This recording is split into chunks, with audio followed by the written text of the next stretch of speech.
All right. Welcome, everybody, to the Live Courageously podcast show, number 14 of 2022. So, this show started when I got this strong feeling or urge one night to start a podcast show when I was up in Calgary, kind of filming up a feature film, Left Behind. And so I felt this strong need to share the stories of some of the amazing, courageous friends that I'm honored and know and have in my life. So I chose the title of Live Courageously because that has been the conscious theme of my life for the last 2 years since the beginning of the pandemic in 2020. And it's also, I guess, been an unconscious theme for most of my life. And if you haven't seen the previous 13 podcasts that I've done with some of my amazing friends sharing their powerful stories of overcoming all odds and going on live to live their best life, you can watch them on my Live Courageously YouTube channel. I recommend you check them out. Binge watch them if you got nothing else to do. It's better than Netflix, and really it is. But and also you'll get a free dose of inspiration and courage. So interestingly, since I started this podcast show in 2022, I keep meeting and becoming friends with some even more courageous people to have on the show in the future. So stay tuned to meet some of the great people in my life every week. And I've now pivoted to doing the show twice on Sunday. So I do a 2 o'clock and I'll do a 4 o'clock because I just got too many friends that I have to introduce to you. So it's just going to take, I got to do more shows. So there we go. This show, what is it about? It's about faith over fear. I believe fear is just a reaction, but courage is a choice.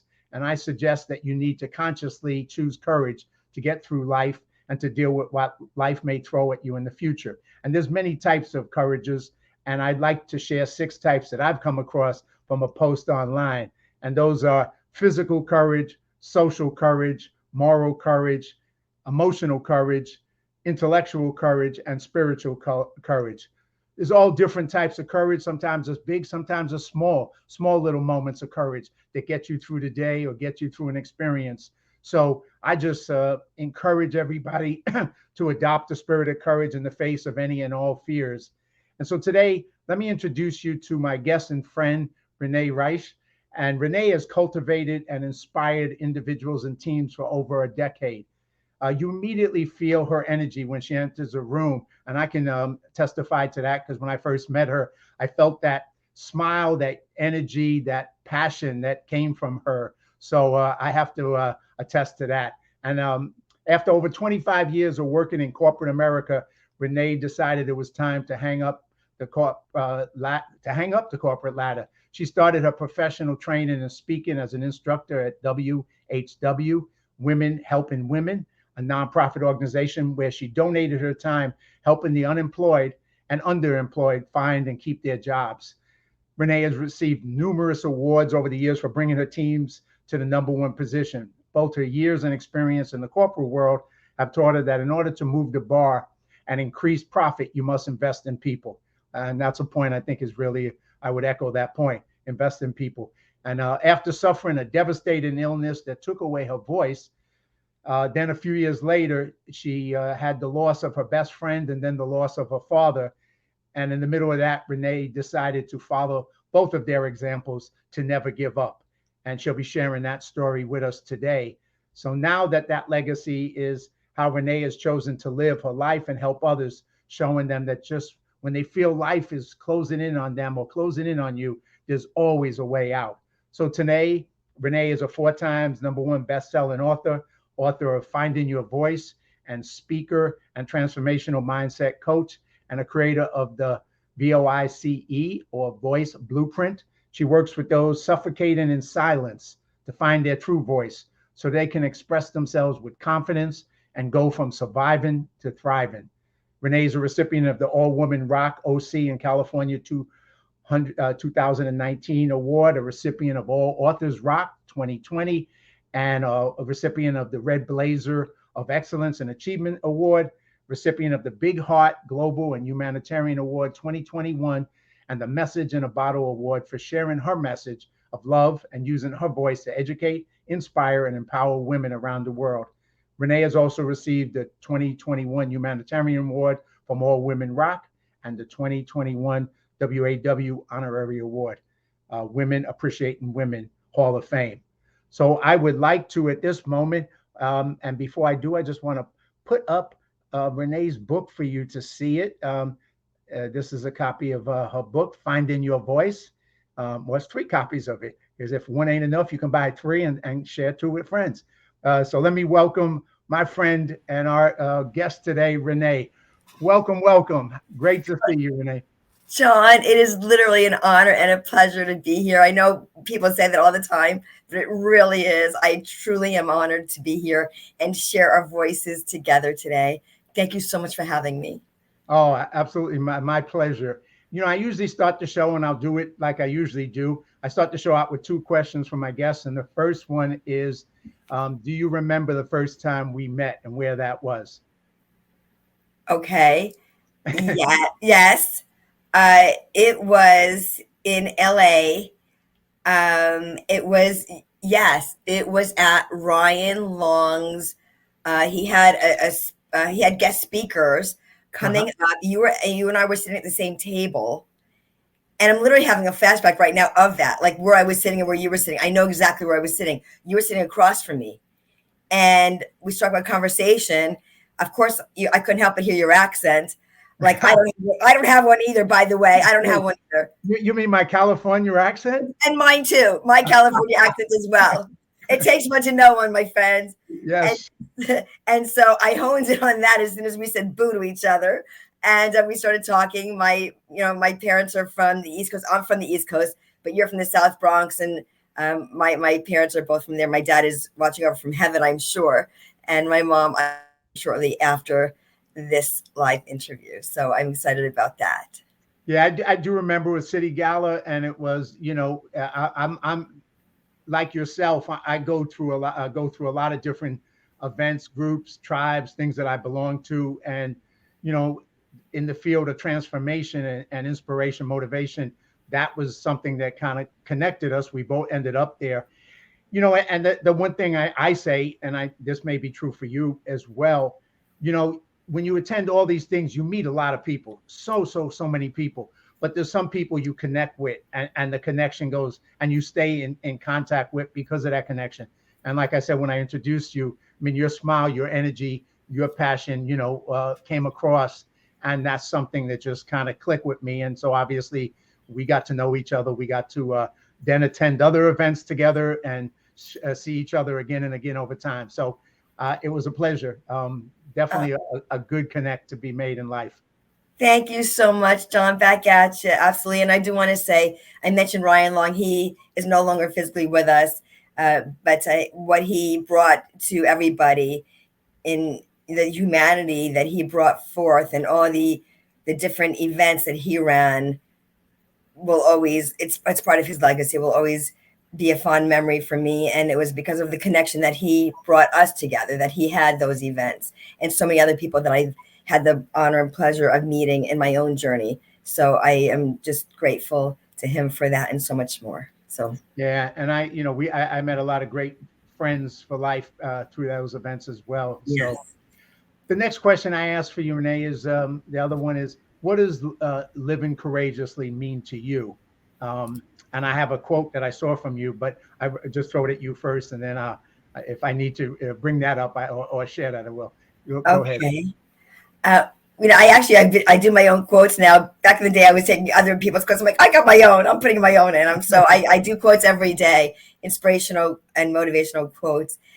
Living courageously is, I say this, actually, it was a quote that I put today. It was like stepping out of your comfort zone and into your confidence. And I think, not I think, I know, courage and confidence. I literally just did a workshop on this on Friday. So the timing of this interview, I didn't know this question was going to be here. But that's the universe, right? It lines up when it's meant to line up. And with courage, you find confidence. And living courageously, I think, goes hand in hand exactly with that. Because when you step out of that comfort zone, I call it the uncomfortable comfort zone, because we get comfortable in a place that we really shouldn't be in because we know what we have. We don't know what's ahead of us. So we stay in that comfort area. But living courageously, to your point, is stepping out, like dipping that toe in the water and going, what if? What if I did that? And Well, thinking about what I'm going to ask you about that. This is the quote I saw today when I was doing a little homework for the show, and I'll put it up there. Through courage, you find confidence. Yeah. And that's what you were just talking about. And it is courage. I think to me, why I started the show, I think living courageously is something that people need now more than ever. Not that we didn't need it before, but I think as things get more complicated and more difficult in life, courage is that one thing, that choice that you make, that no matter what life throws at you, you're going to find a way. Like you mentioned, and in your bio when I was reading it, you find a way. And so to tell that, you have a lot of examples of that in your life. And let's start with the first one for me, is when you left the corporate world. That was a step, and you stepped into that nonprofit. That was a step out of the uncomfortable comfort zone, as you suggest, and a step forward into taking a step into the unknown and who you wanted to be, and finding it. So why don't you share that with folks about, when you were there, how you made that decision, how did it feel being that uncomfortable and yet still finding the courage to step forward and recreate yourself? So maybe you can take us on that journey. Yeah, well, it wasn't as easy as that may sound to some, as far as just making that decision to do it. I didn't have to consciously make that decision. It was made for me, and I'm going to explain why and how. It's when I was in that corporate role, and it was in 2013. I'm going to go back a few years, and I was taking care of everybody else except for that girl looking back at me in the mirror. So concerned and so consumed with making sure everybody else was happy but me, because I had so much responsibility in corporate America that I didn't put myself first. I put myself last. And I know this saying, and so many others out there, that you can't pour from an empty cup, for those that don't know that saying. Also, you can't see the forest from the trees. All of those things you can't see outside the picture from inside the frame. Every one of those things are true, because I was in each of those quotes. I was literally in each of them. I couldn't see what was happening outside of myself because I was so involved from within. I couldn't be the objective person and say, you need to stop this behavior. You're going to, get hurt along the way. It's not serving you. It's not helping you. I didn't see that. All I saw was what was literally in front of me. And that was people that I was responsible for. And I wanted to make sure they were taken care of. My best friend watching over me, she got so angry with me. And she would say, you got to slow down. And I said, no, I have to do this. I have to do that. What I had to do was to listen to her and slow down. Because what good are you to anybody in this life if you are not there for yourself? And that's not being selfish. That's setting healthy boundaries so you can pour in from the overflow of your own cup. Well, so true. It's like that thing when you're on the plane and they tell you, if you have to, you put on the oxygen thing first before you help somebody else. But you're right. You have to take care of your physical health. You have to take care of your mental health, your emotional health, all those things, so you can be more, do more, give more. But if you're not taking care of yourself, then you're not in a position to do all those things. You're kind of, you're emptying yourself out rather than refilling yourself.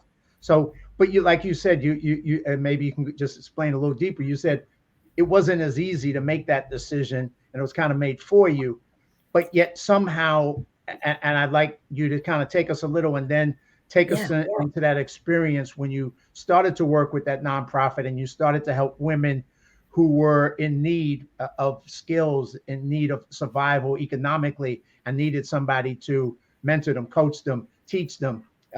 Take us a little bit on those two pieces of your journey. Absolutely. So first, before that part of the journey, I was in the corporate America.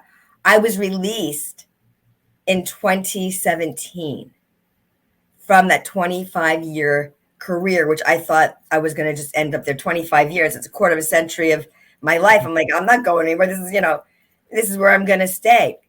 The company took a different turn, and people in my position were all released, but we didn't know who was, because we were all trying to stay afloat and, doing that doggy paddle as fast as we could. And we didn't really look at anybody else. We were so concerned with what was actually going on. And once I was released from that position, I said, what am I going to do? I didn't know. And in the losing of my voice, I want to say that because people are probably saying, how'd she get it back? I mean, I physically lost my voice while I was in corporate America. I was told I may never be able to speak again. That was a big piece of, before we jump to the other part of it, I want to make sure people understand this part of the journey, because that's the integral part of it.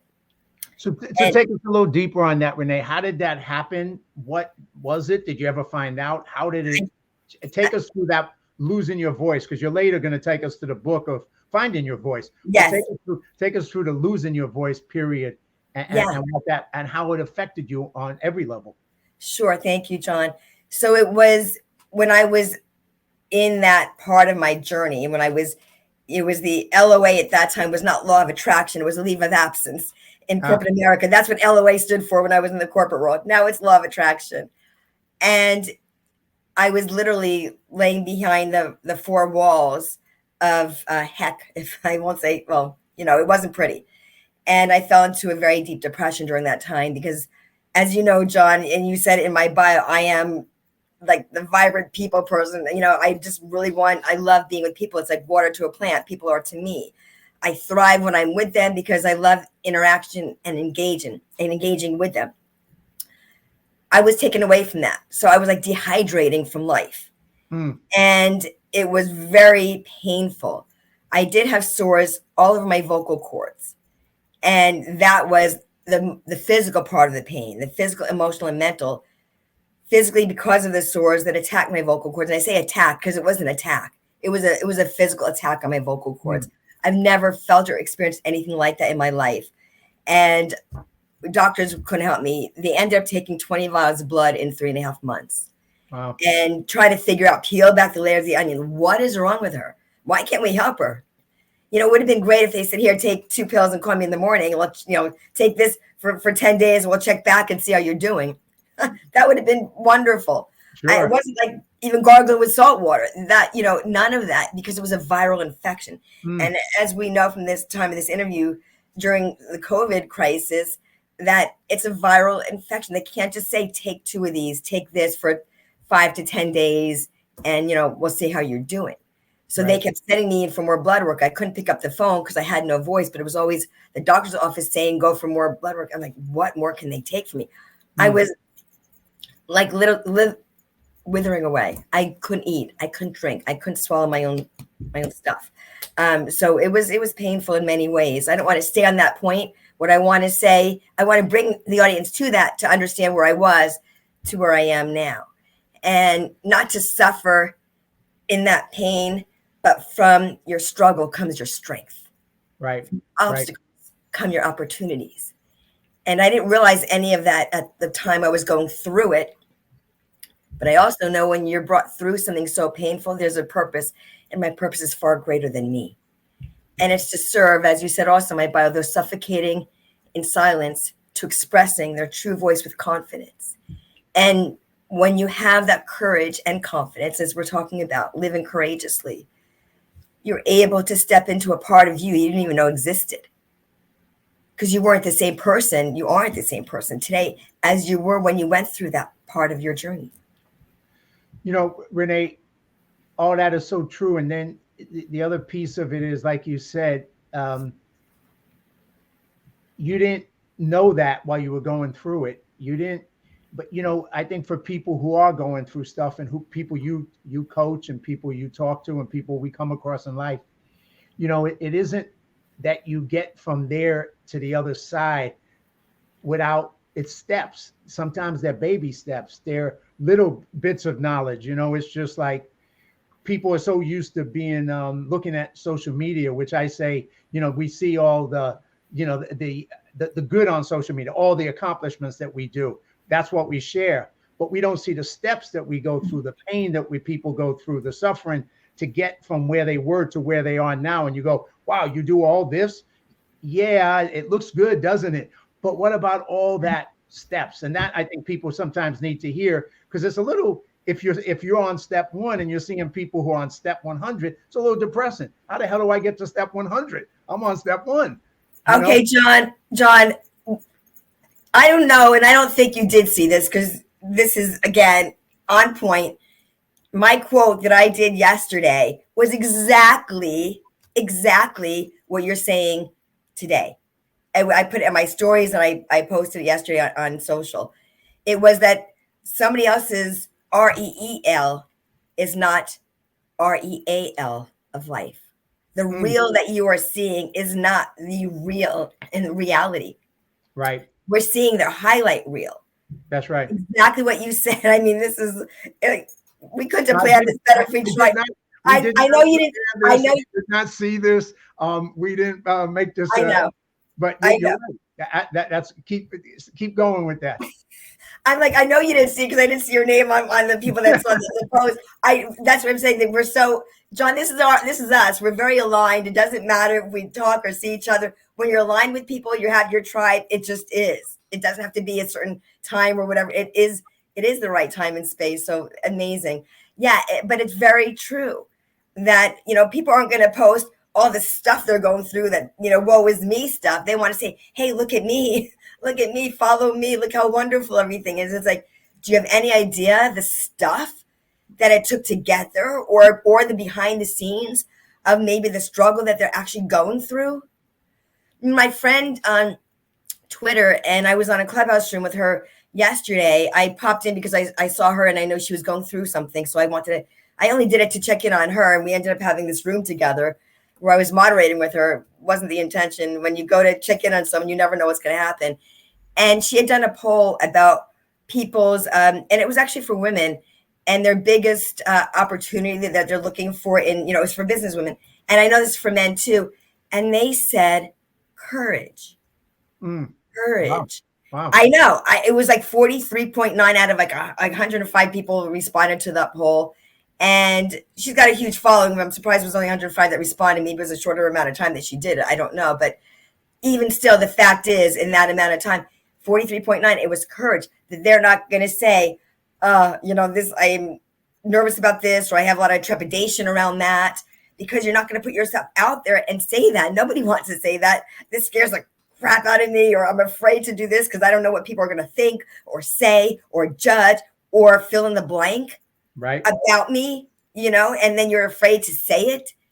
And I never spoke up in the way that I should have. I'm not going to say I didn't use my voice. I was in charge of multi-million-dollar teams. I definitely needed to speak. I was coaching and training and developing.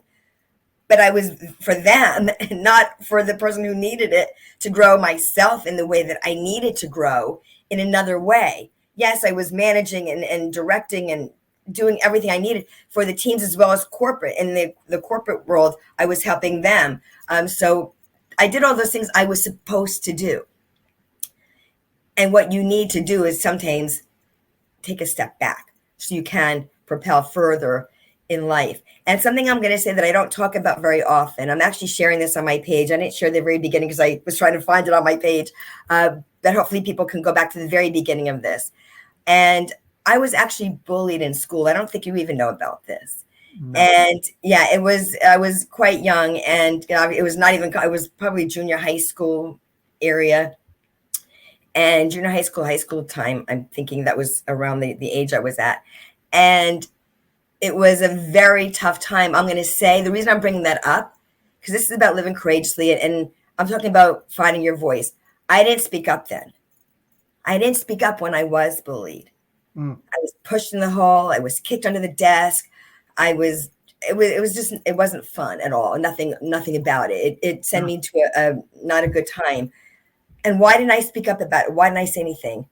As a young girl, I was the girl carrying my books on my chest and walking in the hallway and just being pushed and shoved into lockers. And I didn't speak up because I was like, there's more of them than me. What did I do wrong?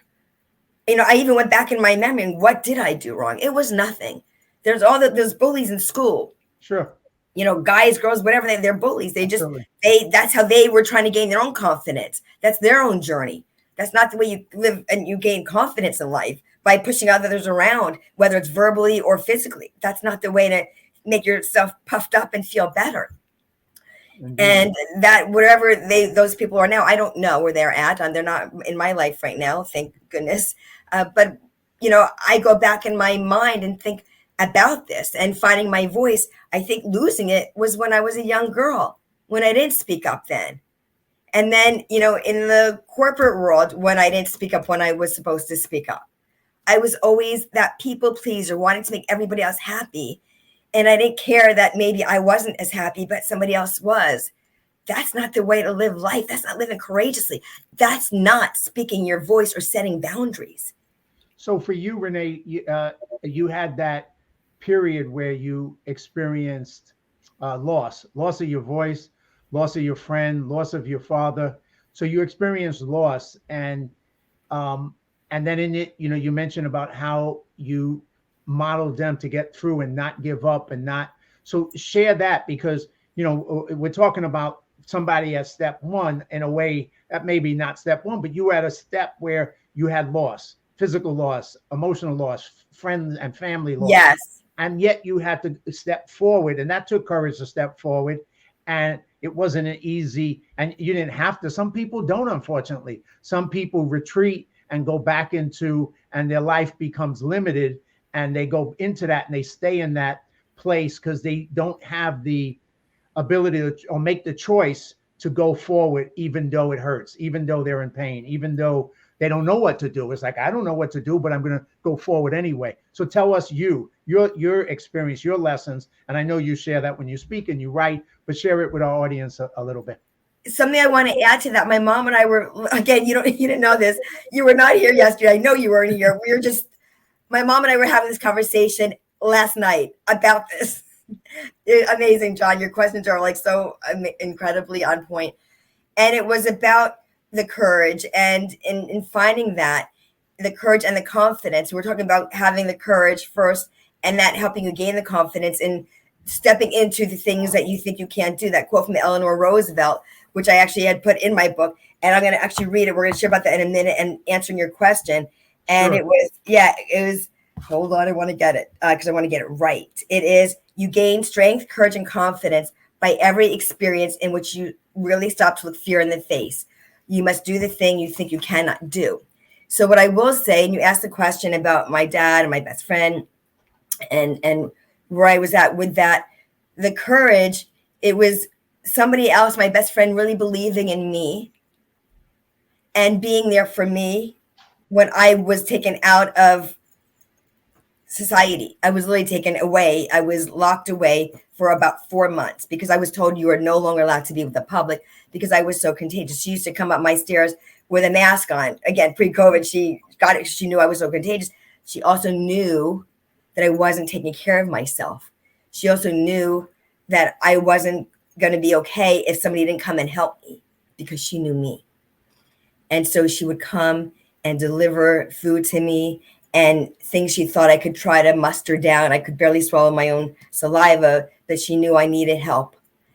And when you surround yourself with people that are there for you, unconditionally love you, no matter what, that's when you begin to find your own voice and you start believing in you. Because we don't often see in ourselves what others see in us. Wow. So did you, at that point, thanks to her unconditional love for you, did that start to give you that dose of what you needed to start stepping forward? Was that part of your journey, part of your process at that point? Definitely. Definitely she was. I feel my emotions coming up. I can see, yes. I'm not going to apologize for that because it's real. I say real, raw, Renee. This is life. Right? Don't do that. No, I'm not going to. She's always going to be a part of my life. She transitioned in 2017. As I said, my dad was 2018. And he was always a little tough on me. It's okay. I know. Go with your feeling, Renee. Take your time. Take your time. What I will say is his being tough on me was also his way of loving me and showing me that I was capable of things that I didn't know. Mm-hmm. He comes from the corporate world as well. And I followed his footsteps going into sales. And I miss him very much every day. Well, He was also a sensitive one, so he'd be crying too. I'm not well, blaming you, Dad. Don't worry, I'm not blaming you. This is hey, me. This is not you. I'm cool with crying. I do it when it's always needed. And the thing is, what you're saying, Renee, is those people, those moments that touch you, and even if you sometimes don't fully, you may appreciate it, you may have known that he loved you, you may have, but you may not have known it as much as you later get to realize, and then realize the positive impact it has for you as you learn those lessons, and you realize that it's that is, they want more for you, and that's part of love, and it may not exactly be the way you expected it all the time. But that was there for you, and is always there for you going forward, because you have that memory, that experience, and it's always in you, it's always in your heart. I know if I've had those moments too, and some of the darkest moments have been the moments that have propelled my life forward to the life I have. And if I didn't have those dark moments, it wouldn't have happened. If I hadn't had that loss of my mother and a girlfriend and people in my life, it wouldn't have given me that energy to go forward in a way. So even though it was painful, and I know obviously you just went through it, it obviously has made you the strong woman you are today. So that's the other piece that we're going to get to. And I want to say something, John. I'm going to totally interject here. Please. The tears don't mean weakness. No, it's vulnerability. Yeah. And I want to show people it's okay. I didn't know this was going to happen. Obviously, it's real emotions that are there when you love someone. It doesn't mean that you cry every time you speak about them. I don't always express emotions, but I talk about them very often. But for whatever reason today, it evoked these emotions. I'm not sure exactly why, but it did. So I'm just that's what happened. But that's real. You're authentic, Renee, and you feel what you feel. We don't have a need to shut our feelings down or to cover them or suppress or repress. No, we don't need to. It be for real. And like you said, it's not weakness. It's part of who you are, and it is what it is. And so thank you, and I think thank you for being that vulnerable to go there and share, and then take us to where we're going to be going with your, how your life has turned. Yeah, thank you, John. I appreciate that. I just wanted to touch on that because people say, "Oh no, she's crying," and like I said, it is real, it is raw, it is Renee, it is being vulnerable, it is being transparent, and that actually goes with the thing I wrote about. The real REAL is not REAL. I want to always be real. That's right. I want to always be me, because that's what people are going to migrate to. That's who they're going to, feel more when you are vulnerable and go, oh, you mean she's as real as me? She bleeds like I do. She gets emotional like I do. She feels frustrated sometimes too. Yes. All of those emotions. I'm as real as the next person is. And I go through the same feelings. 100%. And, it's like, no matter, us who speak and write and coach and, sometimes people get the feeling like, well, it's easy for you. No, it's like, I feel pain. I feel times I don't know what to do. There's times I don't have answers. There's times I'm not sure what the path is. There's been times where I've experienced all kinds of lack, economic lack, all kinds of lack, and you're struggling. And at the same time, that's part of human. We're all human.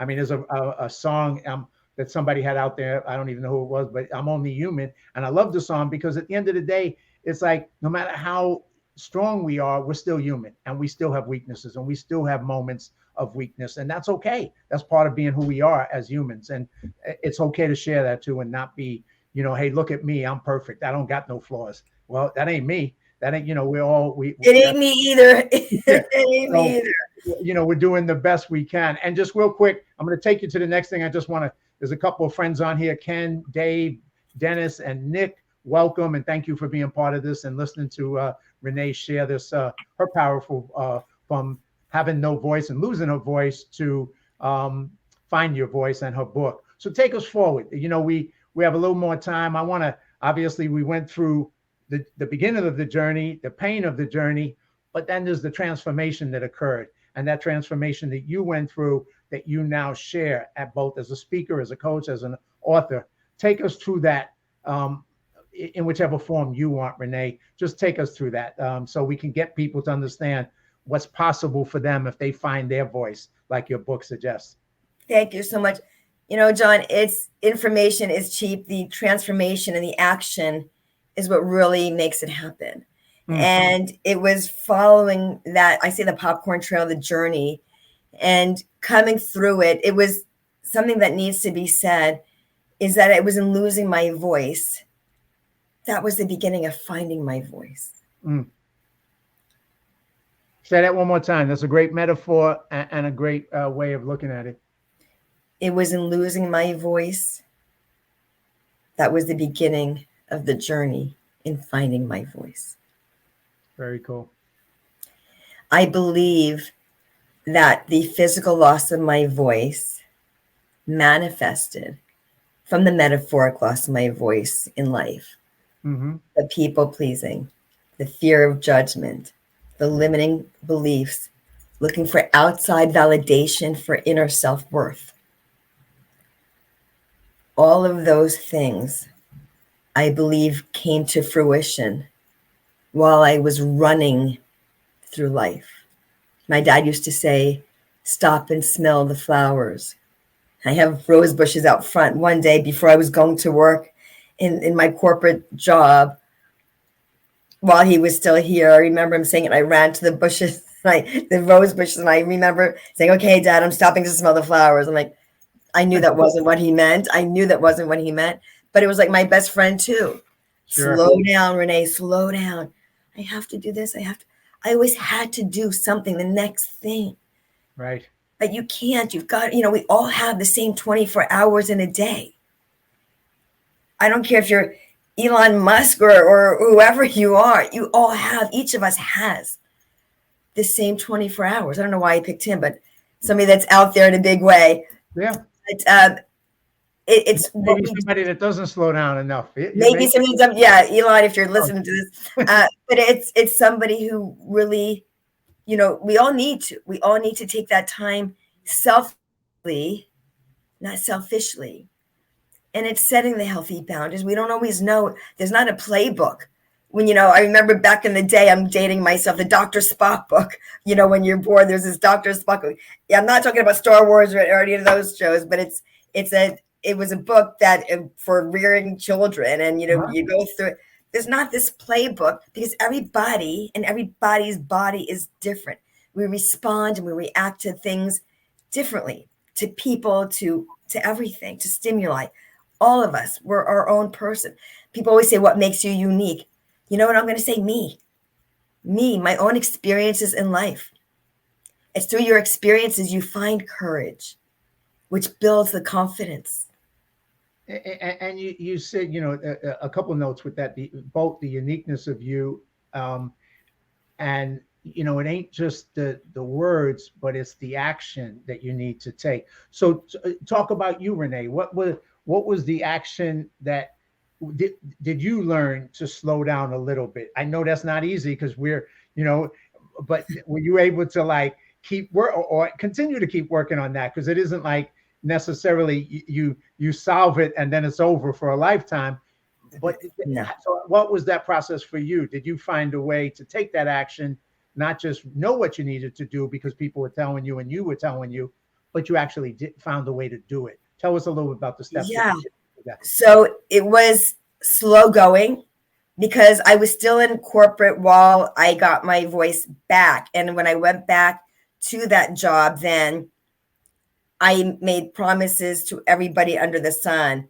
My best friend, I promised God, whatever you believe in, God, source, universe, whatever you believe in. I made promises to the highest of high that I would be better, do better, slow down. And I did until I didn't.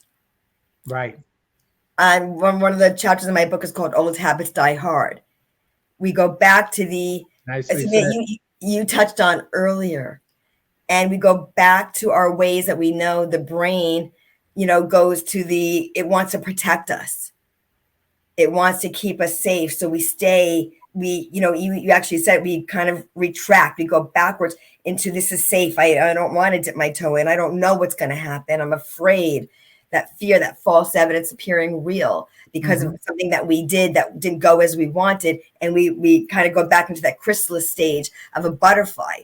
You know, everything I do is based on the butterfly effect. We come into this life crawling, and then we go into this chrysalis stage where we, you know, are trying to transform into that beautiful butterfly. I love monarch butterflies. And that's part of our own journey. Everybody's chrysalis stage is going to be a little different because we are all different. And you talked also about the women helping women. When I was released from that corporate job, I was looking for a job myself, and this was a voluntary thing. And I went there because I was trying to build some more skills. And I ended up, they saw my energy, they felt my energy, and I ended up working there. It was nonprofit. I wasn't getting paid for it. It was voluntary, just voluntary work for them. So I was taking classes and teaching classes. And in my book, I also write, I'm always going to be a student of life, because to your answer earlier, it's still going on. I'm still evolving as we do. And a teacher in life, because the more I learn, the more I can impart and impact and empower the lives of others. Tell me a little bit, you know, I read in some of your stuff, Renee, and some of the things you talk about some of the values that drive your life, because you speak about those and you speak about it on your page and when you reach out to people. Share what Renee's values are. What are the values that project you to the world? Something that I put in my hashtags, I run a Facebook group, and I'm on, as I said, all social media platforms, is trust, have faith, believe, never give up, and be you.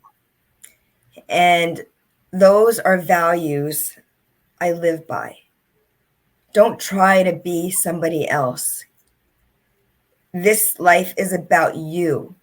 You might see something you like in somebody else, but you've got to, that was another quote I did today. John, you'll look at my quote today, you'll see it. I will. It was to put your own spin of oil on it. Put your own, you know, my quote was like, you don't have to reinvent the wheel. Just put your own spin of who you are to it. There's only so many ways you could say something or do something, right? You've got to be you in what you do and you bring to the table.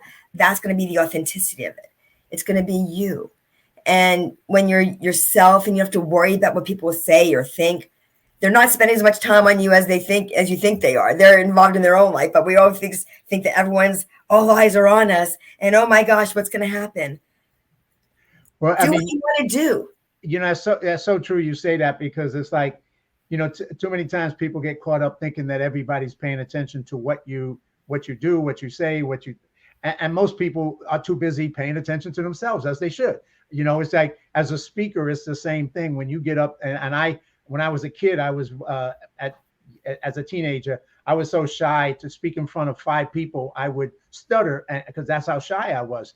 So going on that journey, but you know, when you're on a stage and you're speaking, you realize if you take the interest off yourself, the attention off yourself, and realize it's not about me, it's about them. It's about me sharing with them, helping them, doing something for them. Then you don't feel nervous anymore. You don't feel focused, because you realize the purpose isn't about me. The purpose is to do something for that audience and that group of people. Not, are they judging me? Are they looking at me? Is my hair good? None of that matters. It's about what can I give them, and that's why I'm there to do that. So you know that as a speaker as well. So I think you know your point is well taken. Thank you for saying that, John. It's really true. I ran a workshop on Friday. I'm doing workshops every 3 weeks. If anybody interested, let me know. I'll make sure I share that with you. It's to real, and it was actually, believe it or not, it was on confidence, confidence and courage. So this timing of this interview is pretty incredible. And that workshop was great. And the thing is, it wasn't about me. To your point of not feeling nervous, I was like, well, you know what? I know what I'm going to be saying. I know what I'm going to be doing. I had everything said. I gave people the worksheets of what they needed. And it was interactive, because everything I like to do is interactive, because I like to share what I know and to share what I can do to pour into other people as well. Like I said, a student and a teacher. So that's what it's about. When you share that, you're not nervous, you're not scared. because you're there to serve in a greater way with a greater purpose and a stronger voice. And John, I'm going to turn the tables on you for a moment because Right. you're like, no, don't do it. I'm No, going to go do ahead. it. Go I'm ahead. going to, I'm Go going to ahead. do it. I love it. Go Because ahead. yeah, I don't know if anybody's ever done this with you, but I'm going to do it because I can. You are a producer. You produce movies, beautiful films. It takes courage. There's a cast of characters.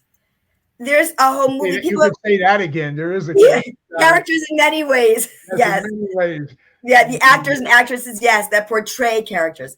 I'm gonna. That's a double entendre that I'm gonna touch on as well. You're getting choked up on that one. But my point is that as you produce, you're putting yourself out there. You're putting your voice, your reputation out there to produce something that you really hope and pray is going to be a go because people have believed in you. The know, like, and trust factor was there, time and energy and investments. How do you deal with that? What do you do? Well, there's a few things. I'll just kind of, there's things that I kind of live by that help me in those situations. And one is a belief I have. There's a couple of deep beliefs I have, and one deep belief is there's always a solution. So in producing a movie or in life, whenever there's a problem or a challenge, whichever word you like to use, there's always a solution. And if you focus your attention on the problem or the challenge, then you waste your time on that. Once you've acknowledged the problem and the challenge, now the question is, let's put all our time on the solution because we need the solution. So, when you're producing a movie or you're running a company or whatever like that, it's all about what's your objectives, what's your goals. Your goal, in my case, is to produce a movie on time, on budget, a good movie, have a good time with the people while we're doing it. Those are all objectives. And knowing what your objective is, you focus on always solving the objective and not letting the things get in your way. There's always going to be challenges come up. Things are going to go wrong all the time. And it doesn't matter because you're focused on my objective is to get to a finished film that's all those things.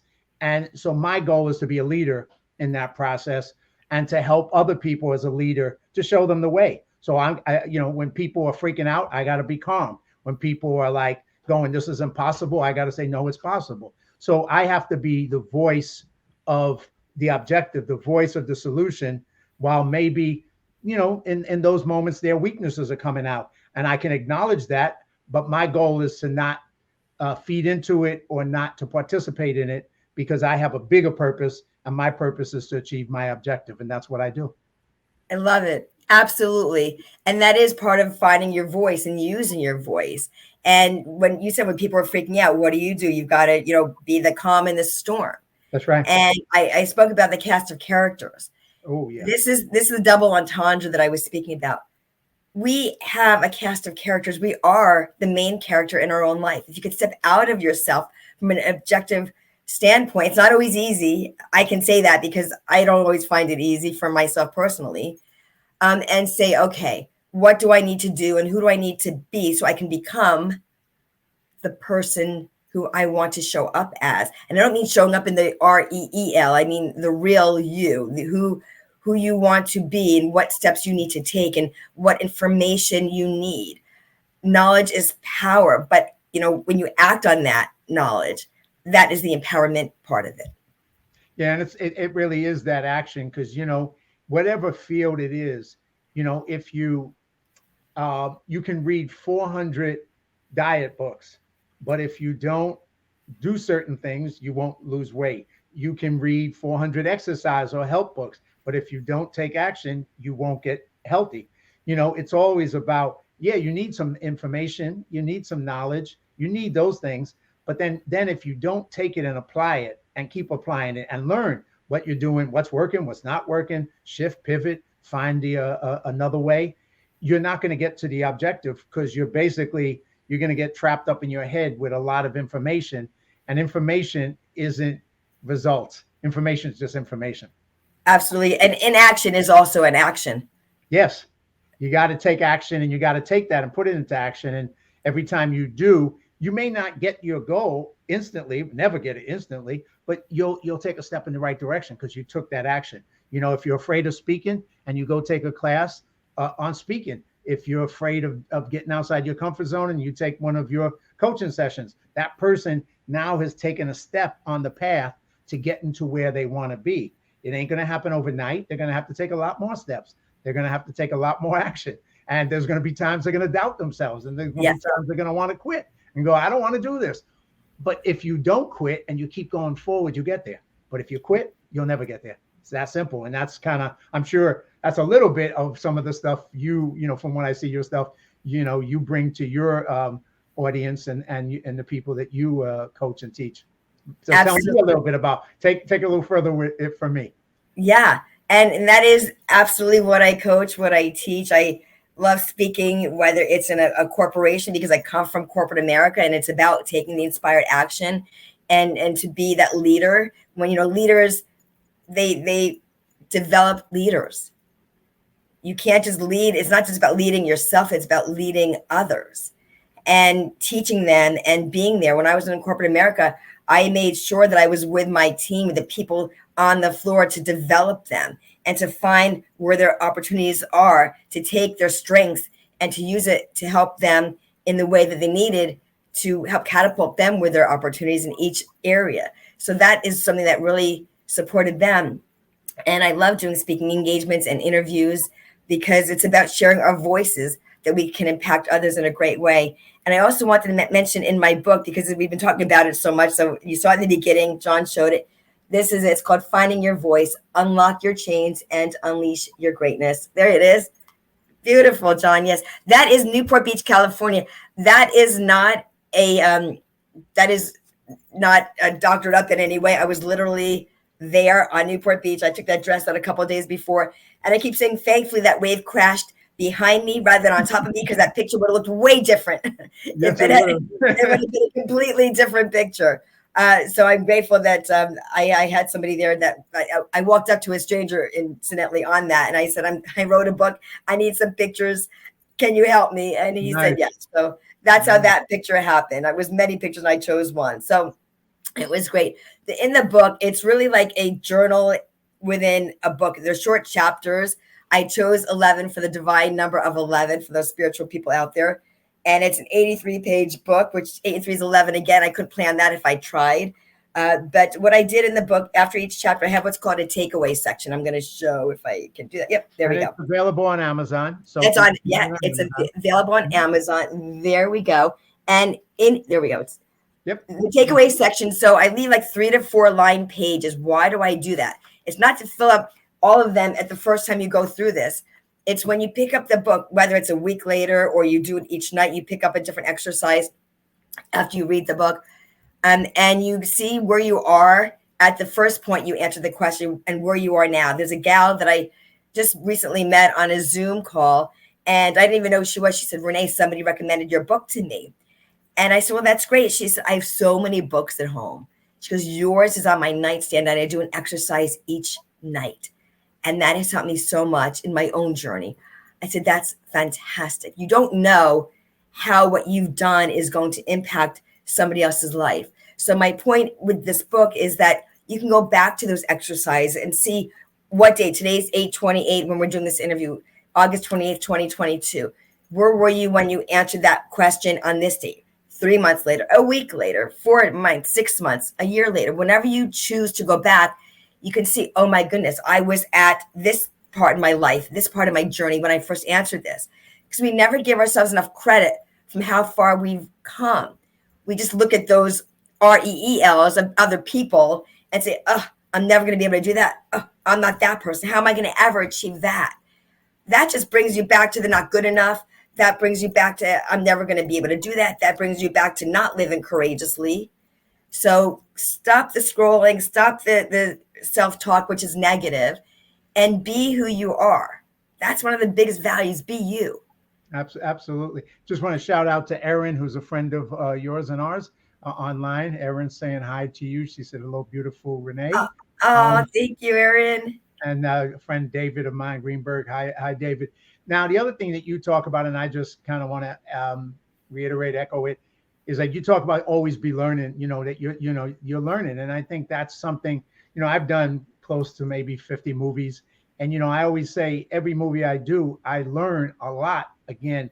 And I always look at things that I could do better. I did this, I could do it, I could do it differently. So I'm always challenging myself to improve, never feeling like, well, I've done so much, now I can rest. Well, there's no rest in that's not, I mean, there's no benefit to rest in that part of the world, because it's always good to keep growing. And so the way you grow is by learning, and the way you grow is by being, not critical, but aware of things that you can improve. You can say, all right, I did this, but I could do this better next time. And maybe I should have did this. And I learned from that experience. So we're all in that learning curve. And I think that's what you're encouraging people to go from where they are to find their voice, to improve their voice, to use their voice, to grow into who they can be. So it's a lifelong process. It's not a Absolutely. process. It's not a process that ends. You got your voice. No. Right? It's absolutely, John. I want to add something to that. It definitely is an ongoing evolvement, because as human beings, we're always learning, always be learning. And something that I recently did about 4 weeks ago, I'm just so grateful. My friend Vaughn, he's just incredible. He did my audio. I released the audio, and his studio is close to where I live. And it's Von Foy. For anybody interested, I can make that connection if you're interested in doing an audio. I released the audio version of my book about 4 weeks ago for a gal that was told she may never speak again, to be able to stand in a soundproof studio and release her voice onto the world in an audio book. People, in the beginning of the audio, I kind of kid around. I say, people used to come up to me and say, who's going to do your voiceover for your book? And I say, did you read the title? It's called Finding Your Voice. It's going to be me. Who could it be? And so when you click on the beginning of the audio, and it's not on Audible at this point, it's an audio, a link that literally just takes you right to the book. I mean, you download that. And where is that? Where do they find that? I'll put all the links in the comments. I'll make sure I do that. And also connect with me on my link tree. I'll put my link tree up there too, because it's got the Amazon link. It's got the Audible link, not Audible, the audio version of the book. I've got a complimentary 30-minute consultation if anyone wants to connect. I've also got a Facebook group of over 800 people. Most of them are entrepreneurs. It's Finding Your Voice, Unlocking the Greatness of Entrepreneurs and Coaches, that I do lives in weekly at 11 a.m. Pacific. A lot of things. All my links on social media are there, as well as YouTube. So every which way to connect with me is on my link tree. So I will make sure that is in there as well, and the connection. Yes. Yeah, we'll put it on the bottom of the Facebook Live, and then it'll also, we can put it on the comments on my YouTube channel, Live Courageously. So great. We're coming close to the end, Renee. It's been I think we went on a little bit of a unexpected roller coaster ride here of all kinds of stuff. This is the only kind of roller coaster I will get on. I'm not a roller coaster, the physical roller coaster, but John, I'll go on this roller coaster with you any day. To live courageously, but not on a roller coaster. That's all right. That's cool. That's not a problem. There's some things that probably are better not to do occasionally.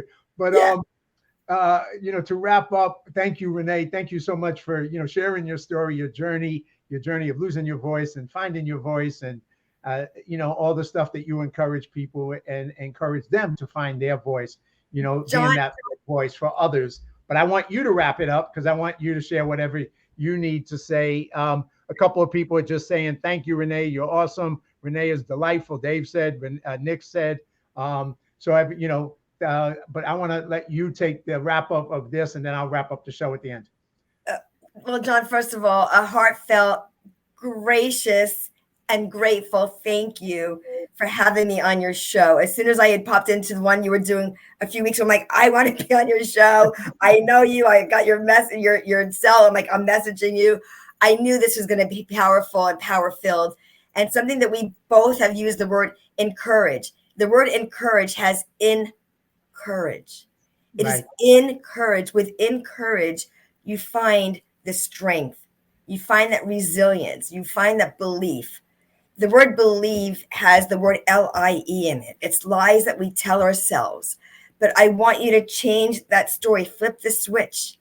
It's not always easy because we're programmed to keep playing that tape again and again and again, but then we're not moving forward and stepping into that courage. So live courageously, believe in yourself, have faith and trust the process, that this is a life. My friend Chris Salem always says, trust the process. So shout out to him.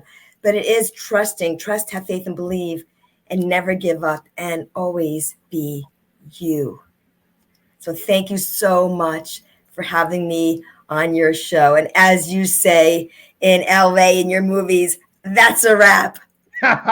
That's great. That's great. Thank you, Renee. Yeah, I'm so blessed to have you on the show, and appreciate that you've reconnected, saw my thing, and said it, reached out to me, and I'm glad you were able to be on here and share your message of finding your voice, and that message of and courage with everybody here today. So it's been great. I'm sure people are going to love it, and we'll do more in the future. So thank you so much, Renee. Absolutely, my pleasure.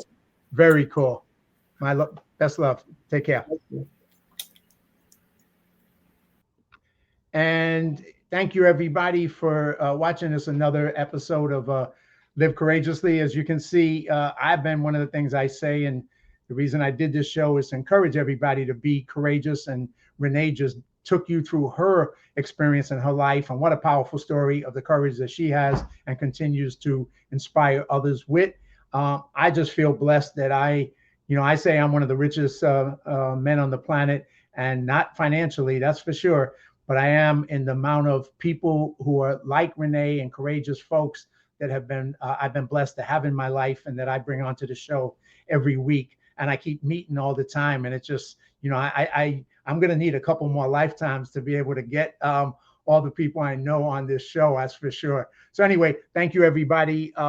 Once again, the message is, please live courageously, no matter what you're facing in life, whatever difficulties, whatever fears, whatever challenges that are hitting you, that you have a choice. You always have a choice as to how you respond to them. And the choice is to step forward and live courageously. So until we meet again on the next show, take care. Make your life a masterpiece, and God bless.